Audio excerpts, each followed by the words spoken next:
Hi everyone, कैसे हैं आप सब। Hope everyone is doing well. So स्वागत है आपका आपके अपने YouTube channel AP edutainment group पर। तो जो हमारी आज की क्लास है उसमें हम लोग इंटरनेशनल कोर्ट ऑफ जस्टिस के बारे में पढ़ेंगे। जो हमारी लास्ट वीडियोस थी उनमें हमने यूएन के बारे में कवर किया था और यूएन के जो दो ऑर्गन्स हैं यूएनएससी और यूएनजीए उनके बारे में हमने पढ़ा था।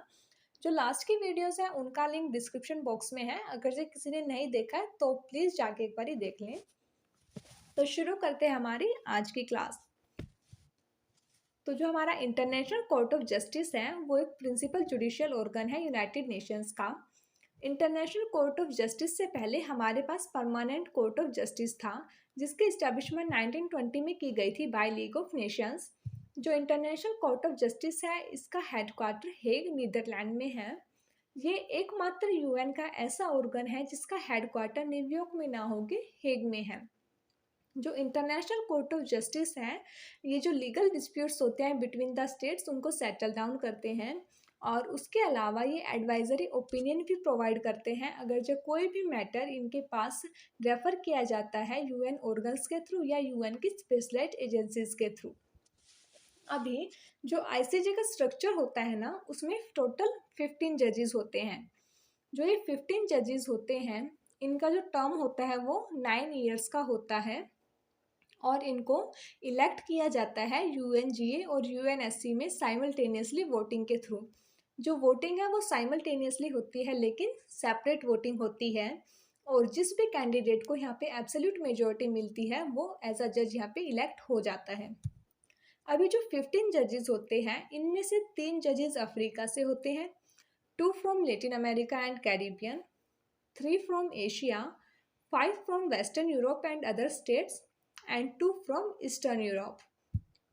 जो ये 15 जजेस होते हैं इनमें से 1/3 को हम हर साल इलेक्ट करते हैं, और जो ये जजेस होते हैं ये री इलेक्शन के लिए भी एलिजिबल होते हैं। जो इंटरनेशनल कोर्ट ऑफ जस्टिस है इसमें गवर्नमेंट का कोई भी रिप्रेजेंटेटिव नहीं होता है। जितने भी कोर्ट्स के मेंबर्स होते हैं वो इंडिपेंडेंट जजेस होते हैं। जो इंटरनेशनल कोर्ट ऑफ जस्टिस है इसको असिस्ट करने के लिए हमारे पास एक रजिस्ट्री भी होती है जो कि इसका एडमिनिस्ट्रेटिव ऑर्गन है जिसका official language English and France है। अभी इंटरनेशनल कोर्ट ऑफ जस्टिस में कुछ इंडिया के जजेस भी रहे हैं, जैसे कि सर बेनिंगल राव जिन्होंने 1952 से 1953 वाले पीरियड में सर्व किया था। सेकंड इज नागेंद्र सिंह जो कि 1973 से 1988 के पीरियड में थे। थर्ड इज रघुनंदन स्वरूप पाठक जो कि 1989 से 1991 वाले पीरियड में थे। एंड फोर्थ इज जज दलवीर भंडारी जो कि 2012 वाले पीरियड में इलेक्ट हुए थे और इनको री इलेक्ट किया गया था इन 2017। अभी जो इंटरनेशनल कोर्ट ऑफ जस्टिस है इसका जुरिडिक्शन क्या है और इसकी फंक्शनिंग क्या है हम लोग थोड़ा सा उसके बारे में देखेंगे। तो जो इंटरनेशनल कोर्ट ऑफ जस्टिस है इसका जुरिडिक्शन 2 तरह से होता है। First is contentious cases and second is advisory proceedings. तो जो कंटेंशियस केसेस होते हैं उसमें कोई भी लीगल डिस्प्यूट्स होता है दो कंट्रीज के बीच में जो कि उसके पास सबमिट किया जाता है, ये उसके ऊपर अपना जजमेंट देता है। And second is advisory proceeding. Advisory proceedings में क्या होता है, अगर से कोई भी लीगल क्वेश्चन अराइज हुआ है और उस क्वेश्चन को हम लोग आईसीजे को रिफर करते हैं, और जो रेफर है वो किसके थ्रू किया जाएगा, यूएन के ऑर्गन्स एंड स्पेशलाइज्ड एजेंसीज। इसमें कौन कौन आते हैं, यूएन के 5 ऑर्गन्स आएंगे और 16 स्पेशलाइज्ड एजेंसीज के थ्रू जो भी मैटर इसको रेफर किया जाएगा ये केवल उसी ही मैटर के ऊपर अपना एडवाइजरी प्रोसीडिंग्स दे सकते हैं। अभी जो एडवाइजरी प्रोसीडिंग्स होते हैं वो बिल्कुल एडवाइजरी होते हैं इन नेचर, वो बाइंडिंग बिल्कुल भी नहीं होते किसी भी पार्टी के ऊपर। अभी जो इंटरनेशनल कोर्ट ऑफ जस्टिस है उसका जो भी जजमेंट आता है ना वो पार्टीज के ऊपर बाइंडिंग होता है और उसके लिए हम कहीं पे भी अपील नहीं कर सकते हैं। अभी ऐसे में अगर जो आईसीजे ने कोई जजमेंट दिया, ठीक है, और जो दूसरा स्टेट है वो उसको फॉलो नहीं कर रहा है, वो उसके जजमेंट को नहीं मान रहा है, उसके अकॉर्डिंग काम नहीं कर रहा है, तो अगर से किसी स्टेट को लगता है कि सामने वाला स्टेट उसके जजमेंट्स को आईसीजे के जजमेंट्स को फॉलो नहीं कर रहा है तो वो इसके लिए यूनाइटेड नेशन सिक्योरिटी काउंसिल में जा सकता है। और जो यूनाइटेड नेशन सिक्योरिटी काउंसिल है उसके पास में पावर होता है कि वो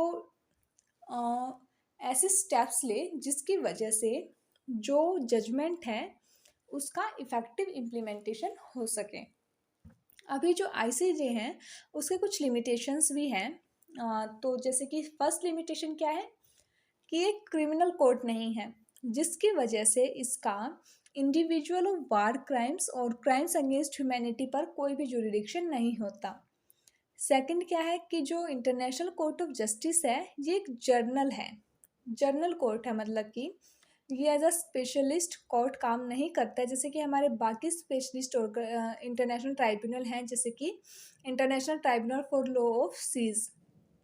थर्ड इज कि जो आईसीजे है ना, इसका फुल सेपरेशन ऑफ पावर नहीं है, कहीं ना कहीं ये यूनाइटेड नेशन सिक्योरिटी काउंसिल से इन्फ्लुएंस होते हैं।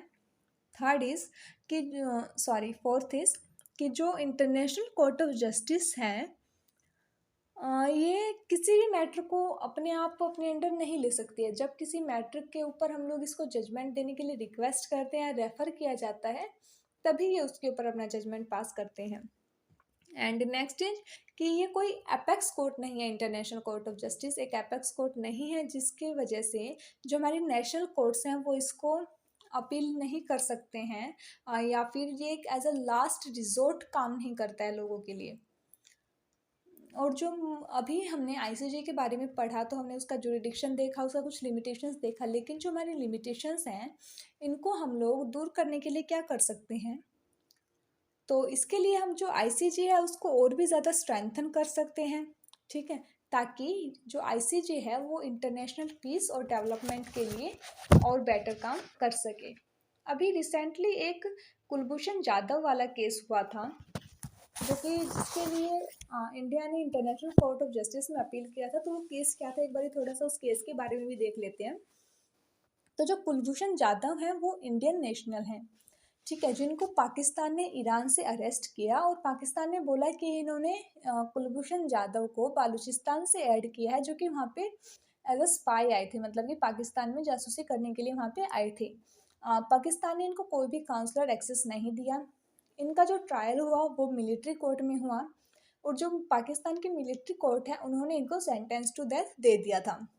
जिसके बाद में जो इंडिया है वो आईसीजे के पास में गया इस मैटर को लेकर के। इंडिया ने बोला कि जो पाकिस्तान है उसने वियना कन्वेंशन का वायलेशन किया है, कुलभूषण जाधव को कोई भी काउंसलर एक्सेस प्रोवाइड नहीं किया गया है।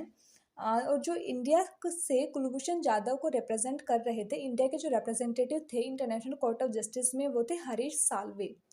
तो उस टाइम पे जो इंटरनेशनल कोर्ट ऑफ जस्टिस है उसने जो कुलभूषण जाधव का डेथ ऑफ सेंटेंस का जजमेंट पास आउट किया था पाकिस्तान की मिलिट्री ने, उसके ऊपर रोक लगा दी गई थी कि ये वियना कन्वेंशन के अगेंस्ट है।